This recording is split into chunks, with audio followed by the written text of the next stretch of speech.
So you need to understand what is the behavioral change that you need to achieve, move people from A to B. What is the gem? What is this human driver, this human truth that will allow you to do that? I have always been a strong believer about the values of creativity.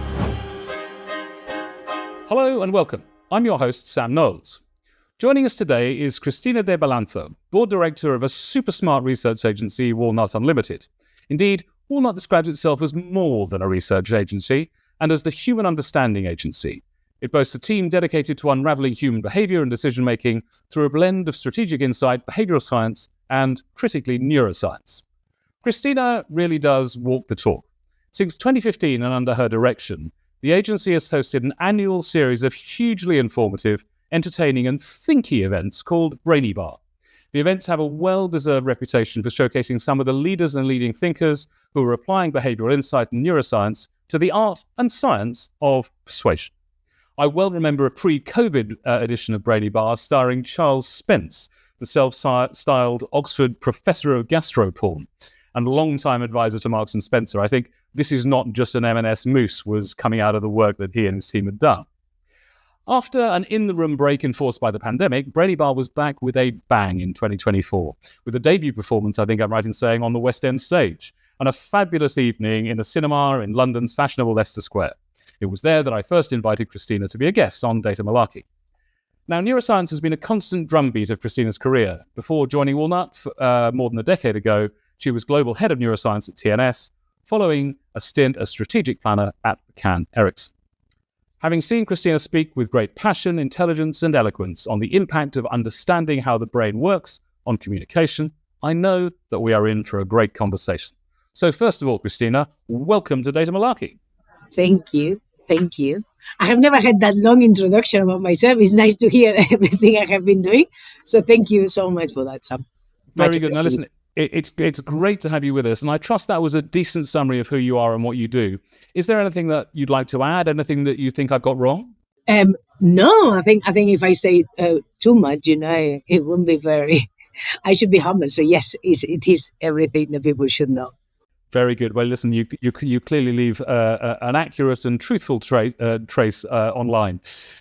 Before we focus on data and neuroscience in particular, I want to start with a question that's designed to get to the heart of what makes you, you. And it doesn't necessarily ask you to tell us about your work. So tell me, Cristina, if you would, how do you spend your time? So outside work or with work, right? So, I mean... It's entirely up to you how you want that. Probably people are going to be more interested in what I'm doing at work. I think currently I'm splitting my time between Walnut as a board director and responsible of the brand and comms unit, in which there is a blend of sciences, and I think this has been part of my where I spend most of the work. And come up with.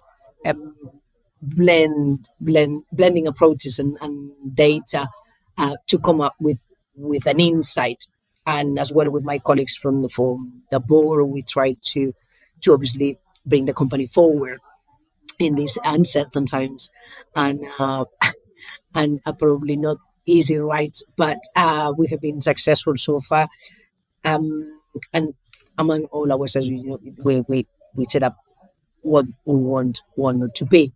And therefore, what is the strategy to move forward? And then as well, now I'm part of my day week is around the Human Understanding Lab, and this is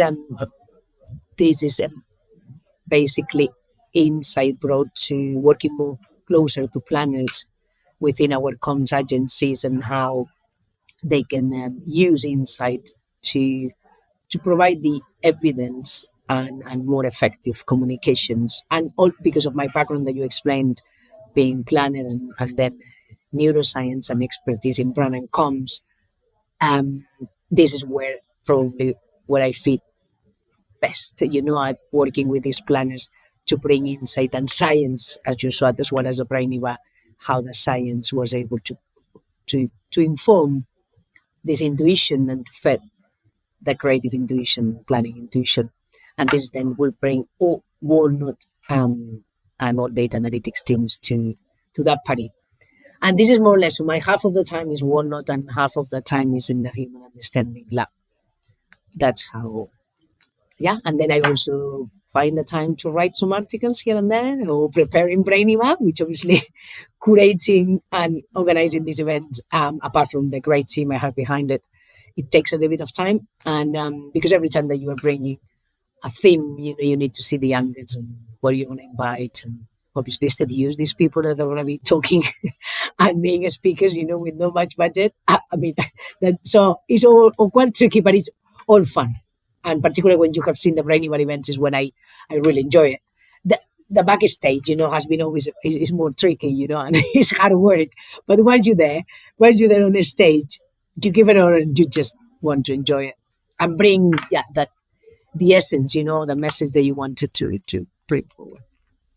Very good, very good. Well, listen, we will include links in the show notes. I'll ask you for some specifics, but we'll include links in the show notes to some of your articles, to Brainy Bar, and so on. Now, you've used the word 4 or 5 times that's very close to my heart. I don't know. I actually got fed up is possibly the wrong word, but I got a little bit disenchanted with the way that in marketing services, in particular, the word insight was thrown around like confetti. You'd be at a market research debrief, and a very respected agency would say to you, "Oh, we've got millions of insights into the pre-teen yogurt market, or whatever it might be."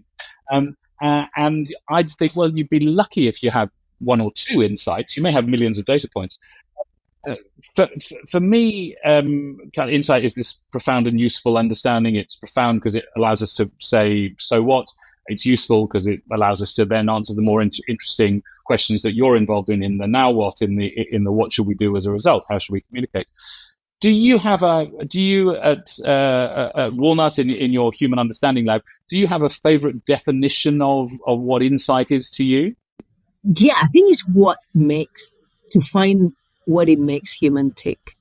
That this is what you need. So you need to understand what is the behavioral change that you need to achieve. Move people from A to B in whatever nature of this behavior. And after it, how I'm gonna do it. What is the gem? What is this human driver? This human truth that will allow you to do that.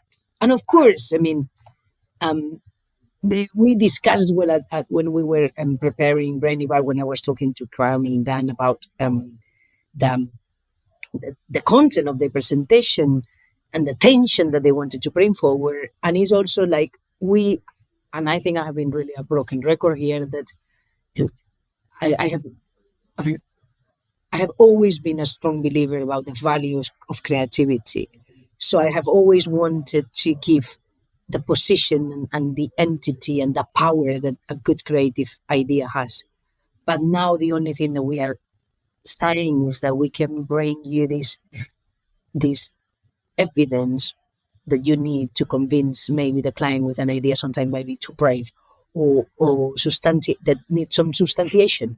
And I think it's bringing order and primary research sometimes that cannot be found by this point of data that you were talking about, Sam, right? Because obviously I Google, I find information, and the only thing I'm going to be finding is headlines that with my affinity bias, will actually only allow me to sell what my initial intuition or search told me.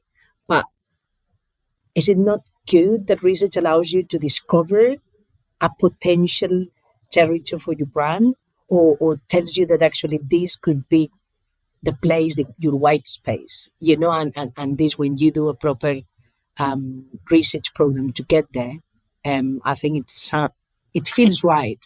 And I think for planners as well, it feels right. The only issue that we have, and these are the things that are changing now, is the agility that they need, this kind of insights, and how you can deliver those, and you have to manage expectations. You need to you cannot recruit anyone off the street for certain things you might be able to do, but that's these processes that research agencies we have, how we can then bring this comms agency and these planners and to be part of it, and to understand better that we need to recruit properly, because if if you ask the wrong person, the insights are not going to be valuable. And that's the thing, like it's the quality, but obviously if you want to speed this too much, then the quality of the insight might be detrimental, right? So, and that's a problem. You need to really,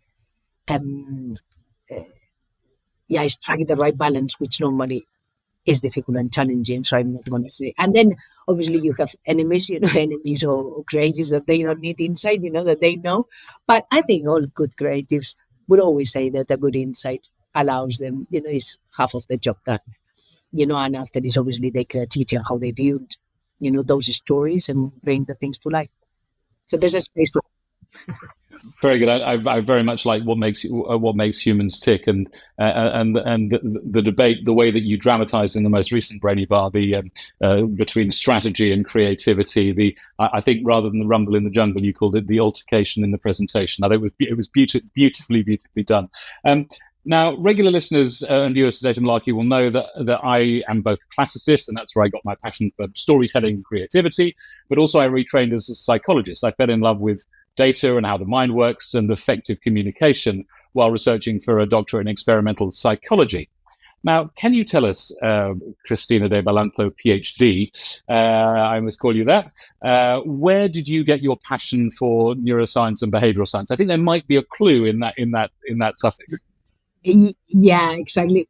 Well, my passion for neuroscience, neuroscience is obviously my passion, but and brand and comms is another passion of mine. And neuroscience allowed me to understand a little bit more how advertising works, or whether neuroscience can get us to a closer answer about how advertising works. But it's always the kind of deep insight has been always my deep curiosity. You said that you were curious as well, and all psychologists and sociologists as well, and researchers indeed that are all of what I said are these are deeply interested in humans. Why we behave in a certain way. Why we feel the way we do. And these answers about why we feel and how we make our choices. Why these people are not able to tell me why they have chosen this specific product or are not another. Initially, as a brand, I thought that people were lying, and it was like, no, it cannot be true, like, cannot be true, because I was observing, from a camera, that what they have done, it was the opposite to what they were telling me. So all of this nugget of info that were causing a little bit of an uncomfortable truth about what we were doing by only asking people questions, or it was then I went to this world of neuroscience, where it was the evidence, through neuroimaging that able to explain the role of all this emotion and conscious and unconscious that was actually much more responsible than that we can articulate, or that our conscious mind. So, but this is understand what we mean by that, and how conscious and unconscious works in the brain, and how both are important to produce behavior. The role of emotions, and emotions is probably one of the most complicated with memory and process to understand. We said in Brainy Bag how complex is that word and how many definitions, and that don't necessarily bring clarity, but it's to understand that neuroscience and behavioral science, which is something I have learned from the wonderful team that we have at Walnut, is both of the sciences share the same fundamental about the brain and the mechanisms under human behavior, and they are giving us much more light about who we are. And I think this is quite sweet to understand, and also understanding the brain is always a very good thing to know. Now, listen, when I was retraining as a psychologist in the early 2000s, brain scanning techniques were starting to gain real traction in the field. Everyone was repeating classic experiments with the overlay of MRI and functional MRI scanning, and they were saying, "Look, this is the bit of the brain that does that when we do this, and this is the bit of the brain that does that." And I think it was understandable because there were these new toys to play with, but it wasn't fundamentally terribly enlightening or helpful. I'm sure you know it too. There's a brilliant Twitter X account called at Neurobollocks, which shows not just marketing, but all sorts of areas, coaches and all sorts of areas that make overly elaborate claims. How do you avoid straying into that, shall we call it, neurobollocks territory?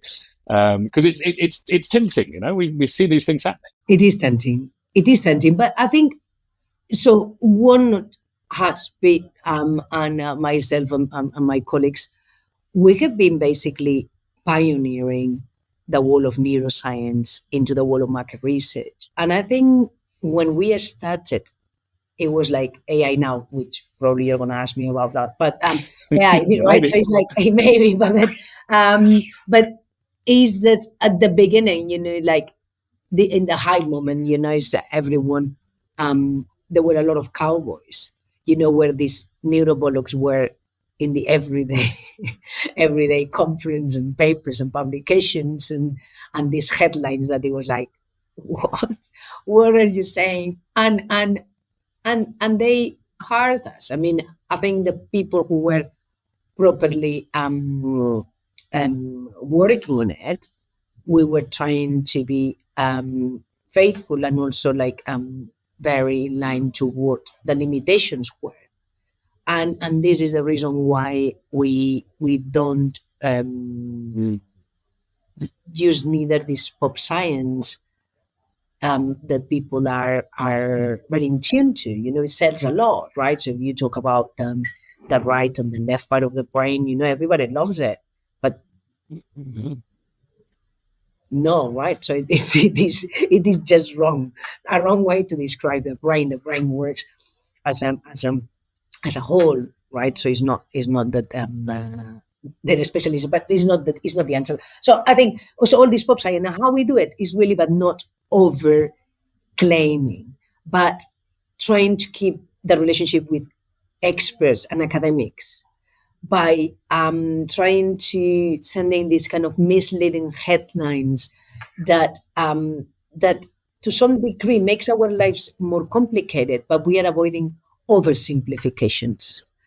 And we always, as a team, try to have like the building, as Brian as well, building these bridges between academia and business. So we are always keeping an eye on what's happening in the academia and bring those learnings and applying to us. So when we have a challenge of a new need or a new application, we always go first to the science and the academia.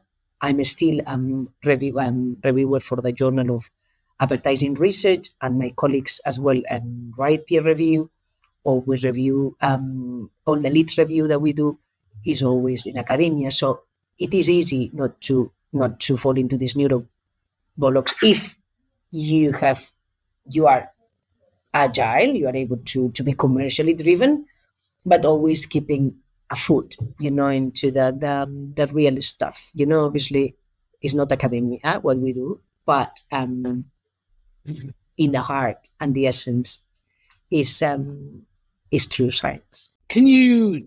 I'm completely with you. I think that's absolutely the right way to do it. Could you, without obviously betraying commercial competencies, but could you describe kind of a project? And you don't need to name the brands, but a project, maybe or two, but a project where you've applied neuroscientific and behavioural science thinking into the work that you do, just so our listeners who maybe don't work in this area and viewers who don't work in this area can understand how quite hard science can impact on commercial communication. Yeah, sometimes it seems like very abstract, but actually, I don't know, in like pure neuroscience, we have some requests like, I don't know how our brain responds to certain immerse experiences, or how was or product features trigger the desired emotional responses that you want, or things that are more simple, right? Like, is my CRM communication the best it can be? And for that is where we use behavioral science and neuroscience principles to inform this strategy. And then we go into much more initial consultative projects, and is where we start by doing audits, behavioral science audits, analyzing the different brand touch points. Then we have workshop with clients, providing the guidance, how we put, based on these audits, how we can improve those communications. And then when we come up with another concept at the basis of this analysis, then we test it with reaction times. That this is more from neuroscience as a technique. So is this how we blend and help clients to understand areas like this CRM that I mentioned that you don't tend to look at with enough emphasis. And the sciences really have given us very great examples of how we can really provide actionable insights and a framework of how they can improve this direct marketing, these letters that reach your home, and sometimes is the way that the brand is talking to you, but you have never looked at how these letters are being written. The uses of the spaces, the iconography, and in this one is a way that we use um, these frameworks and on these neuroscience techniques to test it, but it's in an area that is, well, operational marketing, so it's not, we have done other things that are more, that I can talk about later. I don't know, with our client, helping people with the IGD to make more sustainable choices. And in this one, we have been doing amazing work on how to nudge these customers to make these healthier and more sustainable choices. And we start by the behavioral science principles, right? And we come up with some ideas of how to nudge these people in the store. And again, we can help them to see whether they are emotionally resonant. And this is quite nice as well. Another one that it was that use of data, for like using fMRI and qualitative data to explain and demonstrate that the brand ethos was true. We did this for the National Trust around topophilia, and our team that were behind published a peer review paper at the back of it. So it is this kind of work that is really nice. I mean, I have more examples, like, but I don't know if you want to talk about them later. But there's work like in line of this work for IGD, in what I call this research for good. I would say that where these sciences can help a lot, because they really understand human behavior, right? And it's with Climate Catalyst, that they wanted to develop a campaign around the peatlands, to make these peatlands sexy, to raise awareness and really changing people's perceptions that really peatlands are less attractive than the forest, but they are quite important when you learn about it. And when we did this study, this implicit data, so again, the reaction times used in the example of the IGD as well, were able to provide climate catalyst and the people lobbying at the EU and government to know the arguments that which would persuade people to change the perceptions around the peatlands.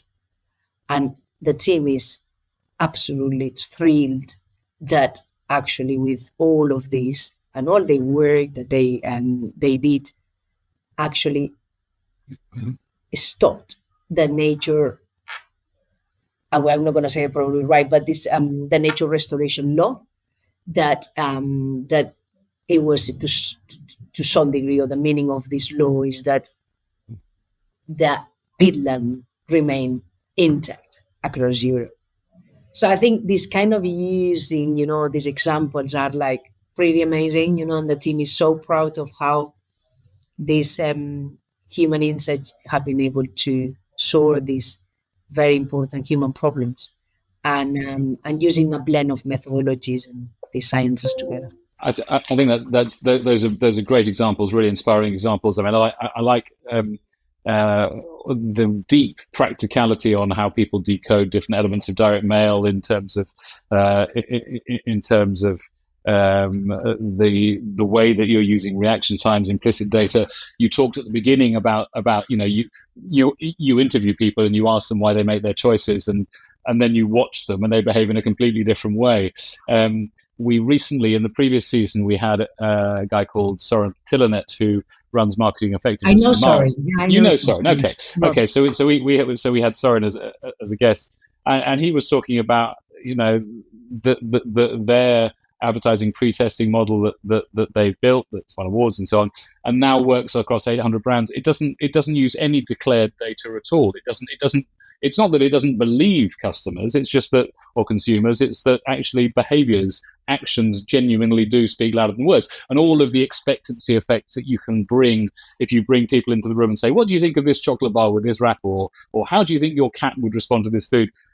People will adopt roles and they will think, I'm in market research group. I need to answer the question, but actually get them to behave, see how quickly they respond to something.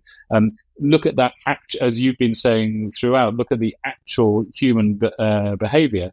And suddenly you have something not only qualitatively different, but actually much closer to the truth, and much more reliable to build into predictive models for sales and so on. Yeah, I think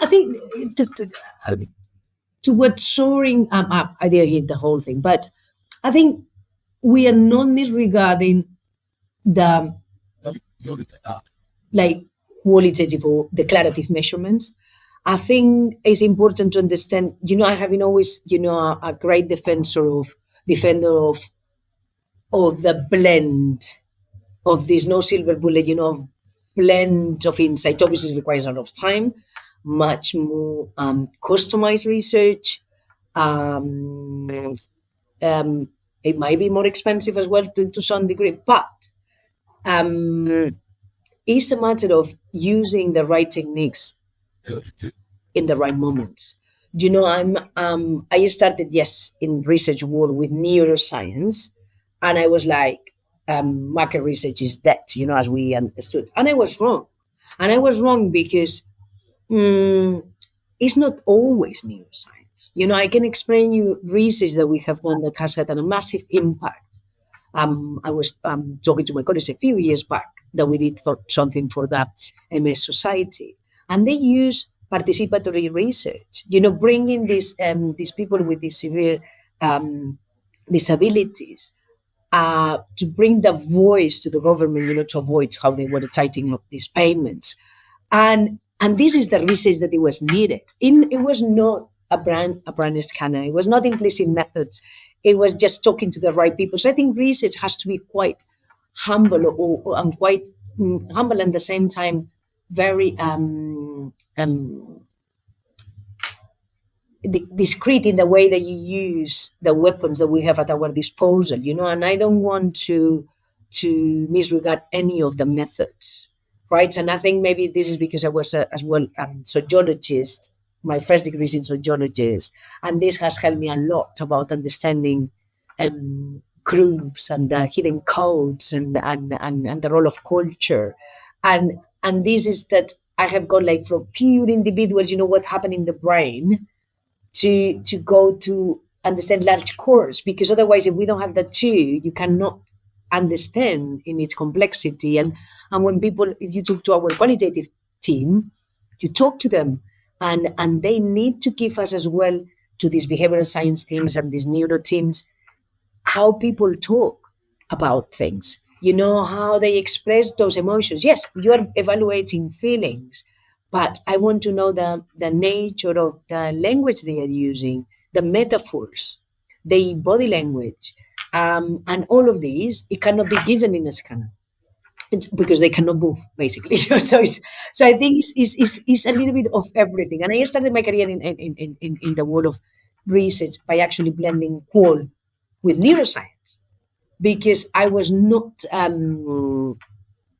wanted to test that. I think together we're going to deliver a better insight. And into some way, sometimes we cannot do all the methods, together, all the different, but there's always a little bit of, in our implicit technique when we measure brand and comms as well, there's explicit metrics, that that the client want to hear, and it helps you sometimes to interpret some of the implicit results. So it's I think there's a space for everyone. I'm absolutely with you. And some of the most exciting projects that I've been involved in marketing, in pharma over recent years, is when we're able to bring together and find. There will never be a perfect overlap. It's not going to be it's not going to be like an eclipse, but it'll be like Venn diagrams. But when your social media analytics overlaps with your brain scanning, overlaps with your qual, overlaps with, and then you can really kind of get to that sweet spot that says that we've got that understanding. Exactly. Yeah. And the insight, I remember my first part of the thesis was around to define consumer insight, funny enough, and you didn't know that. But it was consumer insight, was defining the word, and obviously this hitting the sweet spot. And I think hitting the sweet spot, you do it when you are taking into account all these different source of data. It makes everything more complex, but wait a minute, humans are extremely complex. So it cannot be that one method gives you all the answers. And if someone relies on one, good luck with them. Good luck with them. Now, listen, you mentioned AI. So I will ask you about AI. I don't know if I'm ready. It's after lunch. but kind of how does it make you feel? Is it sort of excited, terrified, or somewhere in between? And how and to what extent are you starting to make use of it in your organization and on behalf of clients? Excited. Well, maybe it's a too quick response, that one. I think, some of the application, obviously in your question, you are already biasing me, right? So it is, some of them are scary, right? Or terrifying.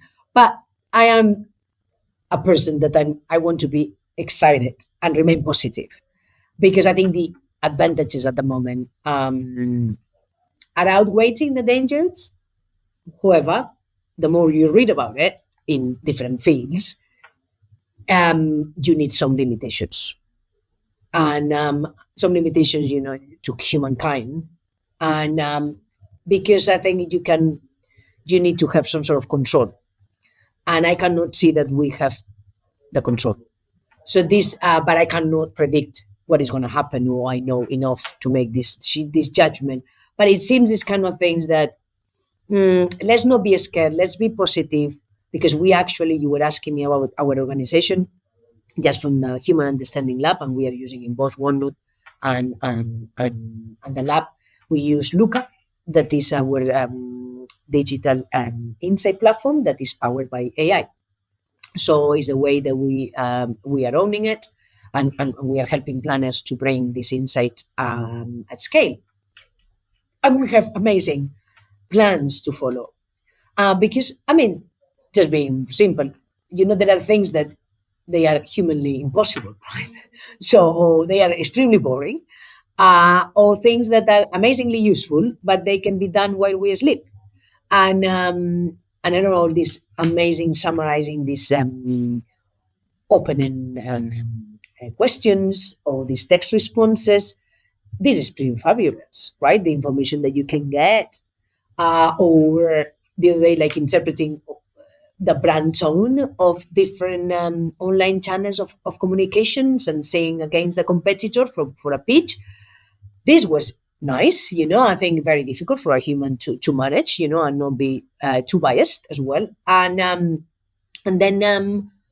then there's a lot of things that we really can do, and now is helping us.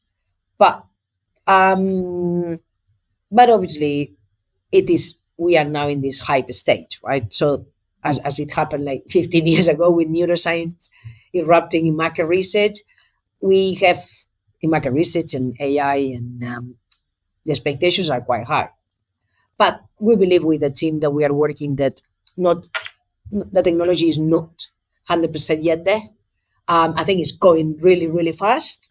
And sometimes it's like, wow, how fast it was like a year ago and how it's now. But we need to be aware, and we are with the team, very aware about the limitations, but we want to embrace it and see where and how it's really powered is when you bring this human understanding. And I think is we actually call the AI that our superpower. And I think it gives an, a lot of advantages, as I said, and can optimize processes. Obviously, it's going to change the way that we are gathering data, as I said, the way that we process data. And in the neuro world, maybe you are going to be as well interviewing some people about that I'm going to say now, but in predictive AI, is trying to, in the neuro world, apply it in comms, is trying to have a big impact on these platforms. But we believe with our experts that is still in its infancy, despite the claims. We have done tests from the companies that are out there, and the insights that they provide do not consider context or the emotional meaning or the reasons why this one is going to be more effective. But I guess you already mentioned this in the social listening as well, that um, the the sarcasm, maybe they were not able to interpret it, but it took time, and now it's much better. The social listening. So I guess is to understand now where we want to play, and there are things that are going to make our lives easier, and things that we would should embrace immediately, like predictive AI, hasn't convinced us yet. I think it's not giving us what we wanted. We would love to have predictive AI, to test our codes in 1 minute, but mm, still, still time. But I think that's really interesting. There's an academic at New York University, NYU, Colm O'Shea, who talks a lot about how very good, by the very nature of the way that large language models are constructed, they are at convergent thinking. You put all the stuff in the hopper, and they're so good at you could say, design me a training course in neuroscience in marketing, and you write a complex prompt, and you'll think, oh, actually, that's why, yeah, it's quite good. A good thought process. But then that uniquely human trait of combining something old and something old together to make something new, that will give us a genuine insight into the way that humans kind of think and behave, or what they believe, and the rest of it. That's really hard. You were talking about insights from AI and not having context or the emotional meaning, and I think that's really important. Try and ask even the best LLM, even GPT-4 Turbo, try and ask it to tell you some jokes or to make you some puns that are human-like, even though they have the corpus of comedy to depend upon. They find it very, very tricky. But really interesting to hear how you're experimenting. Now, well, just to plug here, I just wrote an article about the science of laughter. Why humor is is a serious business, and Walk has published it just only last month, and I think it's nice to understand why humor actually. That's why it made me think about it, because you talk about the humor, and I think is one of the this its great return in Cannes. Seems to be the weapon for human creativity, to be the need of reigniting this humor that only humans can really craft. Yeah, because that's the thing, that they can be good. I mean, they are pretty good, but not funny. I mean, they can be creative. the quantity and the large quantity of things they can produce in Gen AI. But there's the accuracy, right? Or this, what you're saying, or this nuance of just we humans can do. But I don't know in 10 years what it will be. May be perfectly possible. But I mean, I'm allowed to do this with you, Cristina, obviously. To kind of neuro geek out for a little bit, that there's some really interesting papers that look, and you probably referenced these in your Science of Laughter, but that demonstrate that the way that we respond to particularly that type of joke, which comedians might call the switcheroo. So they're taking you down a certain path. You think you understand what's happening, and then suddenly they flip it 180 degrees, and that's the essence of humor. The way that the multiple regions of left and right brain, as you very correctly say, that respond are very similar to those at the moment of insight. And I think it's very, I always encourage those I'm kind of coaching and training and mentoring in insight and insightful thinking to binge on your favorite comedy, because you will see techniques there about how things are joined together to take you somewhere to a completely different world. So listen, we will include absolutely a link to your piece on the Science of Laughter. I've got a couple of questions just to round out. I won't ask you for the example of the best. I'd like to know your example of the biggest misuse of data that you've seen during your career. There have been a few. I think it's a little bit the misuse of statistics. Do you know, like, if you, like, to some degree, is like quite unethical ways in how politics, try to persuade people with wrong facts. If you recall, right, for the referendum campaign, that this bus, traveling the country with the headline, "We send X amount million a week, and it's from the NHS," right? So I think it's using statistics that to mislead people, right, and are not providing, because they are not providing the right context, and this is quite dangerous. I can think as well about the case of Cambridge Analytica as well, where it's almost the same thing. How the breach, using data, to really launch, information that was not right. It's some ways of persuasion that feel really wrong, and is a misuse of information, and that I think are examples of misuse of data. And a woman, and as a woman, you read books like Carolina Criado, right? Invisible Women.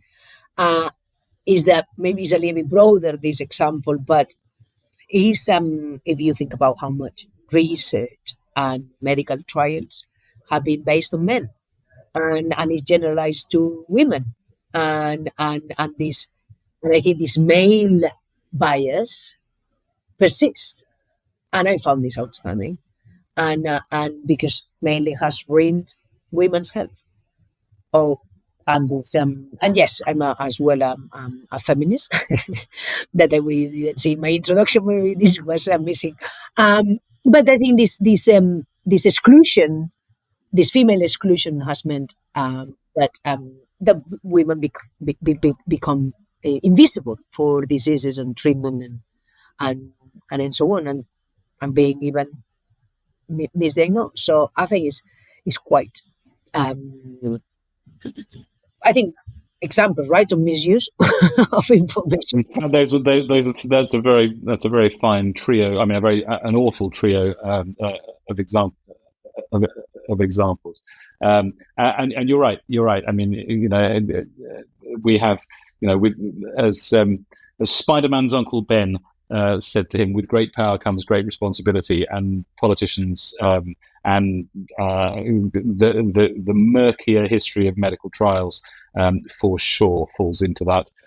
We didn't think about responsibility; we just realised the great power that we had. Now, what I might call a Columbo question, or just an finally question: is there any way that you work with data? In the way that you work with data, is there anything that I haven't asked you that I should have done? Not really. I think you have asked a few questions that made me reflect a lot about what we are doing and to bring examples, practical examples.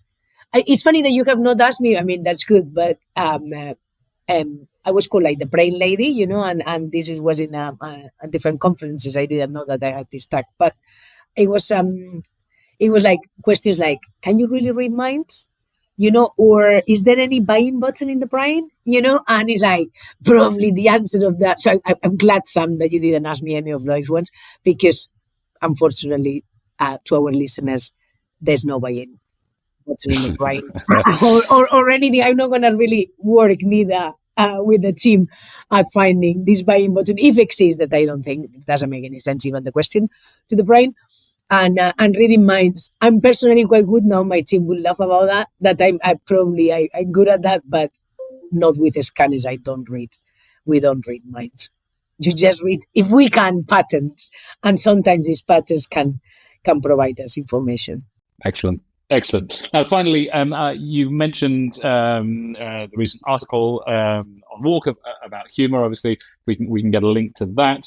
Where can our listeners and our viewers find out about you, about Walnut, and about what you're doing, either online or in social media? Yeah, I think so. I think on LinkedIn, and also I have all my papers and articles and the thesis on ResearchGate. I think ResearchGate and LinkedIn is where they can find the things that I have published or done or said. And then I'm still quite active at X, or former Twitter. I know that I should probably abandon it, but I am still there. I used to enjoy it. Now maybe less. This is there. I have a lot of content as well. And I'm afraid I'm not Insta or Facebook, and is more, and if I do have, is much more personal, so people probably won't be very interested in my family, my art, or yoga, because I'm also a yogi. So but this is just information that probably the listeners are not very interested in that. Well, listen, you've answered my first question about art and yoga in the last answer. Thank you so much for your time, Cristina. I think if there were only more people with your approach to using data smarter, there'd be a lot less malarkey in the application of neuroscience and behavioural science to marketing, communications, and research, and rather more data-driven common sense. Cristina de Balanzo, thank you so much for joining us today. Thank you so much, Sam. Thank you for inviting me. Thanks so much for listening to Data Malarkey. To find out what kind of data storyteller you are, why not take our data storytelling scorecard? It takes just 2 minutes to complete and will give you a personalized report right away. Visit data-storytelling.scoreapp.com or follow the link in the show notes.